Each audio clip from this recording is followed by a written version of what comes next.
Grand Matin Sud Radio, 5h-10h. Patrick Roger, Cécile de Ménibus. Il est 8h47 sur le ring ce matin pour le petit déjeuner de l'actu. Il y a Elisabeth Lévy, Christophe Bordet et Françoise Degois. Bien sûr, vous pourrez réagir et nous donner vos sujets d'actu qui vous intéressent, avec lesquels vous voulez débattre. 0826 300 300 et continuer de commenter bien sûr sur les réseaux sociaux. Oui, parce qu'il y a beaucoup de sujets, je le disais, EDF évidemment, Mélenchon, alors la ça commande de la beaucoup SNCF. sur Mélenchon. Hein. Oui, Mélenchon. Alors Mélenchon, on fera aussi notre débat tout à l'heure à 9h30, hein, donc on y reviendra aussi avec un face-à-face, où il y a peut-être aussi les pensions des retraites, parce que ça a été un chiffre quand même assez étonnant qui a été donné ce matin par Éric Revel. 33% des retraités ne demandent pas leur retraite totale, en fait, quoi. Oui, parce qu'il y a plein de petites complémentaires, etc. 33%. C'est un chiffre qui a été donné officiellement par le ministère. On va au standard. Georges de Nîmes veut en parler des retraites. Bonjour Georges. Bonjour Georges. Oui, merci d'être sur Sud Radio. Oui, bonjour Georges. Merci de m'écouter. Alors moi, c'est juste quelques réflexions sur 3 sujets. Et je croyais que gouverner, c'était prévoir. Voilà. Alors, il y a d'abord, juste assez rapidement, il y a eu un baby-boom, on a vu les chiffres qui ont fait qu'augmenter, on s'est de plus en plus gardé en bonne santé, et ainsi de suite, sauf qu'effectivement, arrivé à plus de 80-85 ans, il y a une certaine maladie Alzheimer, comme on l'appelle, ou à côté, qui avait... Donc, tout d'un coup, on découvre les EHPAD. C'est la première fois, je crois, en mars, je ne sais plus de quoi, qu'il y a eu une grève des personnels des EHPAD. Tiens, voilà. C'est quand même... que personne au niveau du ministère, il y en a beaucoup qui pensent que le baby boom, on n'a pas cogité quelque part qu'un jour il y aurait le baby boom, donc je fais partie, c'est pas très grave. La même chose pour les urgences, c'est les urgences en 2001, les médecins, pas fait de société et tout ça, c'est pas à moi de prendre parti, surtout que moi aussi je suis médecin à la retraite, on savait qu'on ne trouverait plus un médecin le soir. Donc forcément, l'afflux, plus la population qui en rentre, plus encore une fois les personnes âgées, et j'en passe, et plus la naissance qui continue est très bien. Tout d'un coup, ça va faire 18 ans. Personne n'a pris... personne. Bon. Non, il n'y a pas eu beaucoup. Alors ça, c'est la deuxième et la troisième, Georges. La troisième, c'est l'histoire des retraites, avec une nuance. Là aussi, ça fait 30 ans qu'on en parle.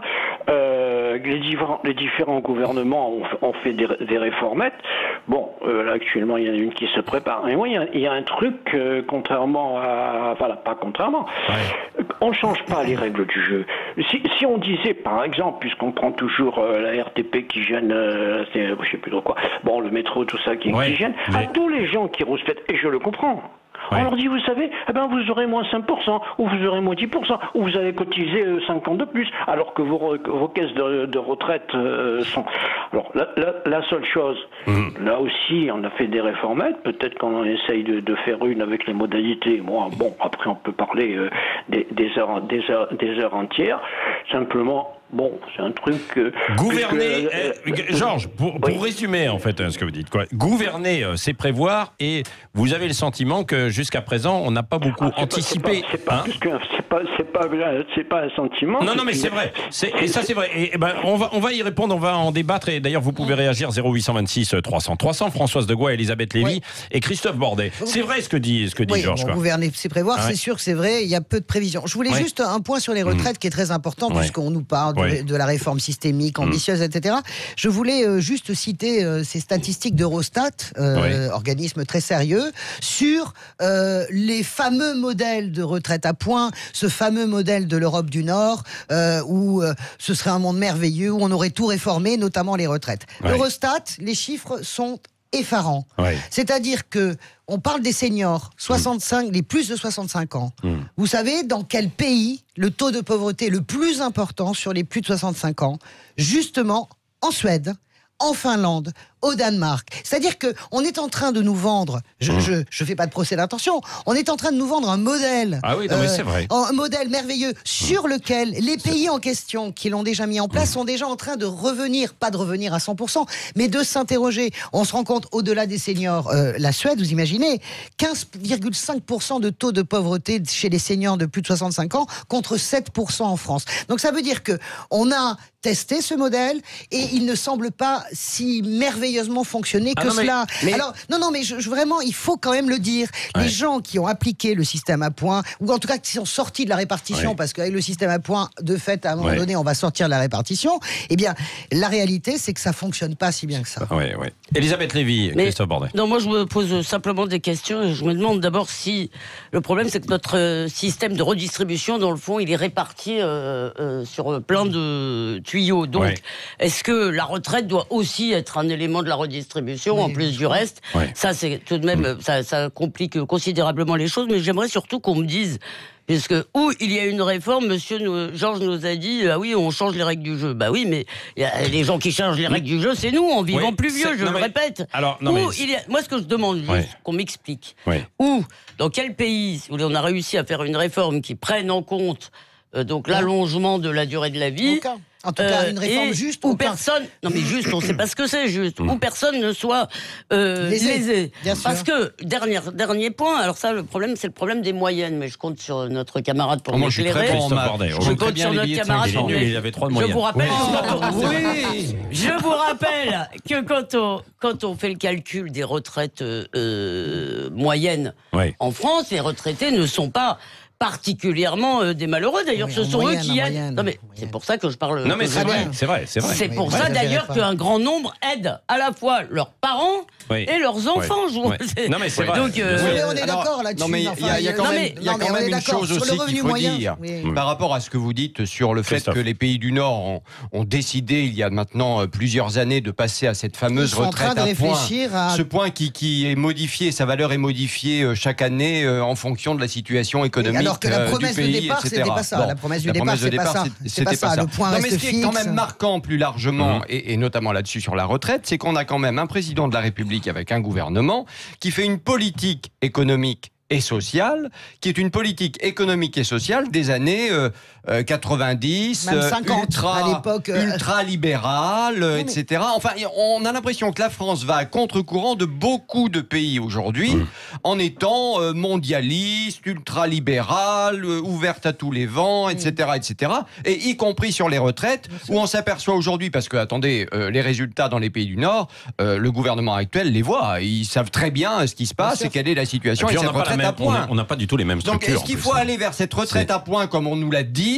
Il serait temps de se poser la question maintenant. D'ailleurs, mon sentiment. Mais vous ne voulez pas nous dire vers quoi? Non, mais moi, ça m'intéresse. Non, mais je ne sais pas. Attendez, doucement. Parce que si vous criez, on n'entend rien. Et puis moi, j'en prends la parole. Elisabeth, moi, je ne sais pas où il faut aller. Je ne suis pas un homme politique. Je n'ai pas été élu pour trouver des solutions. Je suis un commentateur et je trouve simplement aujourd'hui qu'on a des résultats dans les pays du Nord qui ne sont pas bons. Bon, vraiment, ils sont pas. Non, ils sont pas. C'est-à-dire qu'il y a une grande perte de pouvoir d'achat. Ils sont pas extraordinaires. En plus de ça, grande perte de pouvoir d'achat et 15% de pauvres chez les plus de 65 ans contre 7% en France avec le système actuel qui est pourtant tellement décrié. Et qui n'est pas déficitaire, je le rappelle. Et un gouvernement qui s'entête à vouloir faire de l'ultralibéralisme. Je voulais juste dire un point, et je parle sous le contrôle et en tout cas en amitié avec Christophe et Elisabeth. Mon sentiment quand même dans ce que j'ai entendu d'Édouard Philippe, c'est que moi je crois que ça va être enterré à la fin des fins, les régimes spéciaux. La chose la plus importante pour ce gouvernement politiquement, c'est quand même les régimes spéciaux, au-delà du système à points. Quand je vois la façon dont c'est dilué, dont c'est délayé, les mots qui sont employés en disant finalement on va discuter avec chacun. Mon sentiment, c'est quand même qu'on va avoir une grande ombrelle qui va s'appeler système universel, mais qu'on va encore garder des silos. De mon point de vue, j'ose affirmer que peut-être la réforme des régimes spéciaux se fera pas. Oui, bon, allez, on va en reparler dans un instant, juste après le flash de 9h, et on va continuer. On reviendra aussi sur Mélenchon et donc sa colère qui pourrait lui coûter cher, donc avec ce qui s'était passé et le procès qui démarre ce matin. Oui, restez avec nous, 0826 300 300 pour nous donner votre avis ou nous proposer un sujet. Il est 8h56, c'est le Grand Matin Sud Radio. Sud Radio. Et vous parliez justement de ce procès de Jean-Luc Mélenchon. Je vous rappelle la question pour débattre aux alentours de 9h15 avec l'ensemble de nos invités. 0826 300 300. Faut-il condamner ou relaxer Jean-Luc Mélenchon? Mais tout de suite, c'est la suite du petit déjeuner de l'actu avec aujourd'hui, c'est Elisabeth Lévy, Christophe Bordet et Françoise Degois. Vous voulez réagir à l'actu? 0826 300 300. Oui, alors pour l'instant, vous êtes 66% à dire qu'il faut le condamner. Ah, ça baisse. Oui, ça baisse un peu. Je suis ravi. Moi, il y a quelque chose. Calmez-vous. Oui. Calmez-vous. Mais il y a beaucoup de commentaires. C'est quand même l'envie du pénal. Qu'on verra effectivement tout à l'heure. Un mot alors peut-être justement avant notre débat aussi de 9h30 avec nos invités. Procès politique ou pas, la justice doit aller jusqu'au bout puisqu'il y a eu rébellion, intimidation. Elisabeth Lévy. D'abord, moi, je me prononcerai pas pour le coup à la place des juges. Disons que moi, j'ai un peu de peine pour Jean-Luc Mélenchon, en fait, parce que c'est quelqu'un qui a beaucoup de talent. À l'évidence, il tient pas ses nerfs et je peux comprendre. Ça peut arriver à tout le monde de s'énerver bêtement. Ça peut arriver à tout le monde. Ça vous arrive, je veux dire. Qui sait Elisabeth Lévy. Non, mais blague à part, il y a quelque chose chez lui qui me touche maintenant. Je ne dirais pas que ce procès-là est politique. Je dirais, en revanche, je trouve que on a le droit d'interroger le zèle de juges qui ont fait 17 perquisitions au siège de la France Insoumise. Un parti politique, c'est un parti politique. Et bien sûr, ça a l'air ridicule quand il dit la République, c'est moi. Il n'empêche que Jean-Luc Mélenchon est un parlementaire. Il est dépositaire de l'Assemblée. Non, l'habeas corpus, on y a tous. Bien sûr. Parce qu'il est parlementaire, faut pas y toucher. J'ai pas dit qu'il fallait pas y toucher. Non, c'est pas ce que je dis. Christophe, vraiment, vous avez une manie de raccourcir les propos de vos interlocuteurs pour pouvoir les dénoncer, qui est extraordinaire. C'est vraiment formidable. Non, je n'ai pas dit qu'il fallait pas y toucher. Je dis que dans la façon dont la justice a traité la France Insoumise, avec ses 17 perquises, je suis pas sûr que, par exemple... C'est légal. Oui, je suis pas sûr que le MoDem... Arrêtez, c'est comme s'il n'y avait pas de politique judiciaire. Je suis pas sûr que le MoDem ait eu exactement le même traitement. Bayrou n'a pas été perquisitionné chez lui. On a 100 enquêteurs. Il y a eu quand même des... il y a eu des perquises au siège du MoDem. Il y a eu 100... J'avais dit que je m'étais trompé. Il y a eu 100 enquêteurs. 10 parquetiers. 17 perquisitions simultanées. Sous la 5e République, ça n'est jamais arrivé. Où sont passés les fichiers de la France Insoumise? 500 000 noms sur des fichiers. C'est-à-dire qu'on touche quand même.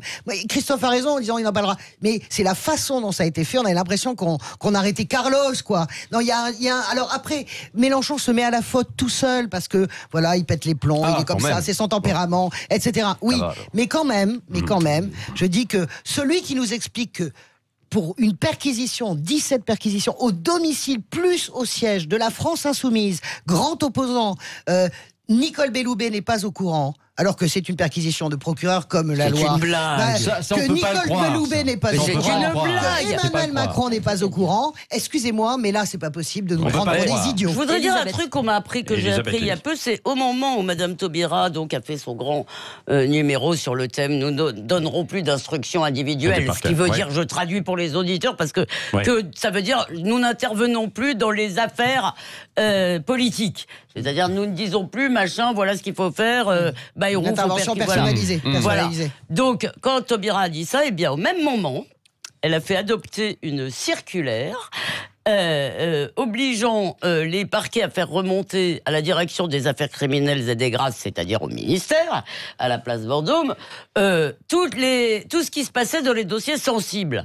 Donc la réalité, c'est que personne ne va croire, ça ne veut pas dire que les procs sont aux ordres, mais personne ne va croire. Oui, enfin... Peut-être, non mais... J'ai dit que ça n'était pas... C'est marrant comment vous arrivez toujours, Elisabeth, je vous adore, vous savez que je vous adore, je vous kiffe à mort. Vous arrivez quand même à un moment donné à dire du mal de Taubira.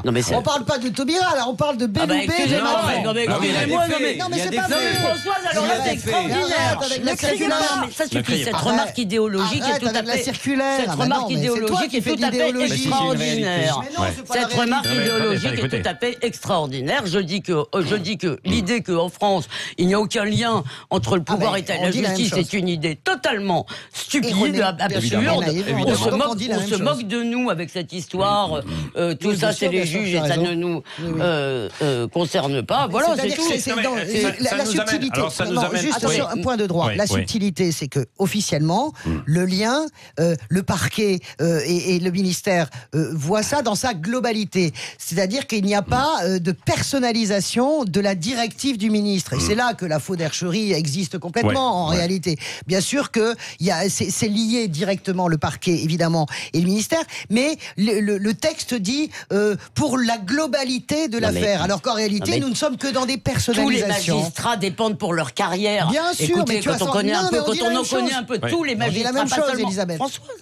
Tous les magistrats, pas seulement les parquetiers, dépendent pour leur carrière du ministère. Donc, si vous voulez, cette idée d'une justice complètement hors sol est absurde. Donc, en revanche, là, je ne sais pas, peut-être, moi, je ne sais pas s'il fallait juger son comportement avec la police, avec les magistrats. Sans doute que oui, il en fait quand même un peu des caisses. Vous savez, je pense que si ça vous arrivait à vous... Mais je ne suis pas parlementaire. Non, mais peu importe, ça vous arriverait à vous. Vous vous comportez de la même manière devant des enquêteurs, etc.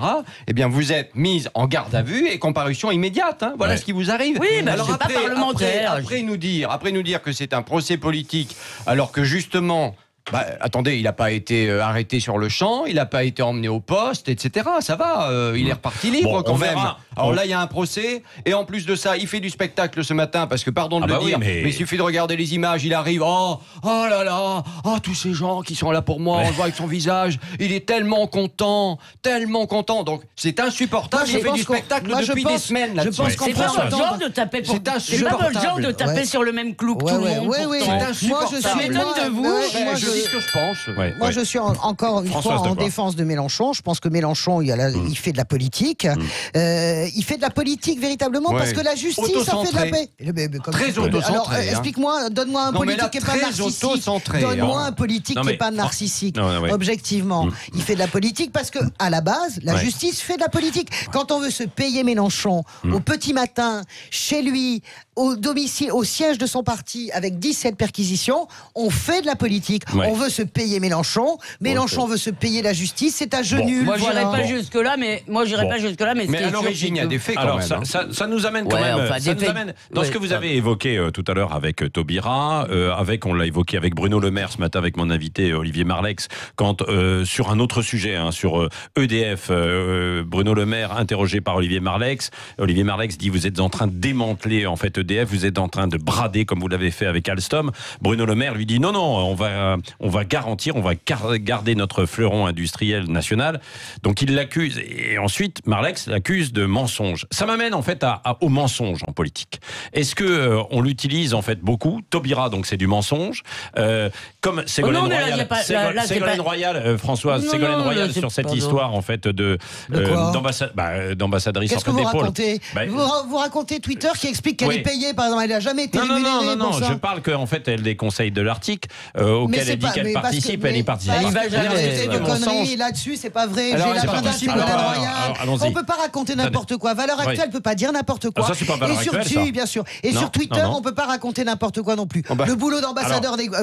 Il y a des gens qui sont en train d'expliquer qu'elle gagne 47 000 €. Elle n'est pas payée, elle n'a même pas d'officier de sécurité. D'accord? Donc arrêtez vos conneries. Elle fait son travail d'ambassadeur des pôles. Ça serait bien d'arrêter de chercher des poux. Non mais Françoise, il faudra arrêter de faire... Non mais là, c'est bon, vous faites plus la com de Ségolène Royal. Mais là où je ne suis pas d'accord, qu'on prenne le même clou pour taper dessus. C'est des conneries absolument sans nom. Même si elle fait pas partie, c'est pas le problème. Elle est ambassadeur des pôles, elle travaille directement avec les gouvernements, elle travaille directement avec les ministres. Elle y va au Conseil de l'Arctique ou pas? Est-ce qu'elle y va? Mais le Conseil de l'Arctique n'a aucune valeur. Vous voulez que je vous dise qu'à quoi ça sert? Ça sert à rien, le Conseil de l'Arctique. Alors ça, c'est génial. Alors son poste sert à rien. C'est pas vrai. C'est pas vrai. Non, c'est pas vrai. Arrêtez, on ne vous entend pas. Et je tiens à dire que Ségolène Royal n'est pas rémunérée. Elle touche sa retraite de présidente de région. Elle n'est pas rémunérée. Elle n'a pas de chauffeur. Elle n'a pas d'officier de sécurité. Il y en a marre de ces fantasmes. Dans 5 minutes, on va pleurer. Je pleure pas. J'ai pas envie d'entendre des conneries. Non mais la question... Attendez. Je vais vous calmer un peu 2 secondes parce que là on ne s'entend plus. Ah, donc s'il vous plaît. Bah si, vous parlez en fait et on ne comprend plus. Donc s'il vous plaît, vous calmez et vous respectez en fait dans les différentes interventions. Donc non mais j'en venais au mensonge en politique. Le mensonge, il est, Françoise, Elisabeth, Christophe, vous connaissez les politiques. Est-ce qu'ils en abusent un peu? C'est pas une découverte. Bon, non, mais c'est compliqué de répondre sur ils en abusent ou pas. Mais moi, je voudrais vous répondre autre chose. Je pense que le mensonge, c'est tout de même aussi indispensable à l'existence, dans la vie privée, dans la vie publique, et que dans la vie sociale, c'est pas seulement humain, dans la vie sociale, ça s'appelle la diplomatie ou l'hypocrisie, ce que vous voulez. Et donc, cette vision moralisatrice du mensonge qu'on a, où on pense, on confond, si vous voulez, la vérité factuelle, c'est-à-dire il faut qu'ils nous disent tout le temps avec l'obsession de la transparence, me paraît quand même dangereux. C'est une vision très américaine. Maintenant, est-ce qu'ils en abusent? Est-ce que ce sont des mensonges? Est-ce qu'ils sont conscients de mentir au moment où ils mentent? Je n'en sais rien, si vous voulez. Alors, il y a des gros mensonges. D'ailleurs, Taubira, elle l'avait fait justement dans un des dossiers où elle avait prétendu n'avoir jamais vu... c'était dans quel dossier? Dans le dossier de Fillon. C'était dans l'affaire Fillon. Voilà, où elle s'était Après, il y a les mensonges par omission. Qu'est-ce qu'on appelle mensonge? Le mensonge d'État n'est pas acceptable. Le mensonge, par exemple, le mensonge sur le Rainbow Warrior, c'est pas acceptable. Il y a des mensonges d'État qui ne sont pas acceptables quand la vérité apparaît. Est-ce que on parle des omissions? Voilà. Est-ce que un chef d'État ou un ministre est obligé de tout dire? Je sais pas. Je me pose la question, mais moi, je suis assez moral sur le mensonge. J'en ai marre des Pinocchio. La réalité aussi, c'est que c'est les Pinocchio. Le pinochisme politique nous amène parce que c'est les petits mensonges comme les grands mensonges. C'est pas tout à fait pareil. Non, mais je viens de dire exactement ça. Mais je veux dire qu'au quotidien, c'est insupportable pour les gens. Objectivement, ils ont le droit d'avoir des élus exemplaires. Franchement. Mais arrêtez avec l'exemplarité. En ce qui concerne Bruno Le Maire, on peut pas dire qu'il ait jamais menti, en tout cas, parce qu'avec l'affaire Alstom, par exemple, mais je pense que là, on a eu un exemple. Oui, enfin c'est un peu facile. Non mais le problème c'est qu'on a l'air de découvrir la Lune en disant les politiques mentent. Bon déjà ça c'est extraordinaire. Et puis deuxième chose, mais ça fait très longtemps qu'ils mentent et les Français s'en sont aperçus. C'est pour ça que malheureusement beaucoup d'entre eux ne vont plus jamais voter. Et ça m'arrive aussi. Faites attention à votre obsession de la vertu. Le pouvoir suppose aussi, quoi que vous en disiez, des mensonges par omission. Mais pas seulement par omission. Il arrive, vous avez parlé tout à l'heure des mensonges d'État. Vous dites c'est horrible, c'est inacceptable. Quand on le dit, Françoise, c'est vraiment insupportable. Vous avez parlé du Rainbow Warrior et des mensonges d'État. Eh bien, je pense qu'il y a des tas de mensonges d'État qui n'ont jamais été découverts et qui ont fait leur office, qui était de protéger l'État. Et l'idée que chaque citoyen doit être branché en temps réel, avec une caméra sur le compte en banque de ses députés, sur comme Macron sur l'emploi du temps, je trouve qu'on est en train d'entrer dans un univers où c'est la transparence qui est totalitaire. Attention, le mensonge, regardez, en amour, si on ment pas... C'est un mensonge qui soit totalitaire, quoi. Comment ? C'est mieux que ce soit le mensonge. Mais non, je ne vous dis pas qu'on doit vivre dans le mensonge, je vous dis que l'idée de la transparence n'est pas forcément porteuse de la vérité. Non, ça je suis d'accord. C'est beau ça. Arrêtons-nous sur cette ça. Je veux pas. Non, mais parce que on connaît les débats sur la vertu façon Montaigne, etc. Ça m'intéresse pas. Moi, je pense que vous pouvez pas parler comme ça sur la transparence. Moi, je crois qu'il faut aller vers de plus en plus de transparence. Je sais que ça vous gêne, que vous faites partie. Il y a une forme de politiquement correct maintenant. Oui, on peut montrer nos seins aussi. Il y a une forme de politiquement correct. On veut voir. Il y a une forme de pensée mainstream qui est en train de s'installer sur non à la transparence, etc. Moi, je crois au contraire. Je crois qu'il faut aller vers la transparence. C'est pour ça. Je crois qu'il faut aller vers vraiment la clarté sur l'argent, sur les attitudes. Alors là, je pense qu'il y a un domaine qui est réservé sur. Je pense aux opérations spéciales, par exemple. Je pense, par exemple, au fait que de temps en temps, il me semble que l'armée française, sur ordre du président de la République, le précédent, ceux d'avant, a peut-être été buté sans quelques 2 ou 3 terroristes, etc. Ça, c'est un vrai sujet. Il y a la morale qui dit on peut pas faire ça. Et puis après, il y a la politique et la raison d'État qui dit il fallait le faire. C'est autre chose. Mais la transparence au quotidien des élus, moi, je pense qu'elle est vitale. Bon, merci pour ce débat parce que évidemment, tu gagnes combien, par exemple ? derrière derrière les affaires de justice, plus, derrière les procès, c'est toujours en fait une histoire de vérité, de mensonges, etc.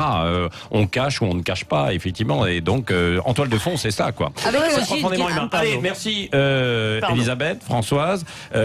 Donc, alors pour l'instant, on va débattre de notre question du jour tout à l'heure. Faut-il le condamner ou le relaxer, le procès Mélenchon? 65%. Donc, pour l'instant, ça va. Alors, vous savez ce que dit. Oui, justement, c'est pour ça que je voulais intervenir avec un petit message pour vous, Françoise de Gaulle. Au départ, avec Paysan 47. Non, pas du tout. Eric Loris qui dit le score baisse pour la condamnation de M. Mélenchon, c'est normal, les gens de gauche se lèvent plus tard. Elle est mignonne. Elle est jolie. Il dit à la fin, je déconne. Elle est jolie, bravo. Elle est très bon, elle est très drôle. On adore votre humour. Merci beaucoup, merci. Merci Elisabeth Lévy, merci Christophe Bordet, merci Françoise de Gaulle. On vous retrouve bien sûr tout au long de cette semaine prochaine, 9h18. On respire, parce qu'on aura le champion du monde j'allais le dire. en apnée. Tout à l'heure. On respire. 20 minutes, il sera avec nous. Nous, on respire. Lui, il respire pas du tout. Il s'appelle Morgane Bourchis. Il est plongeur apnéiste et champion du monde d'apnée. C'est dans quelques minutes. 9h19.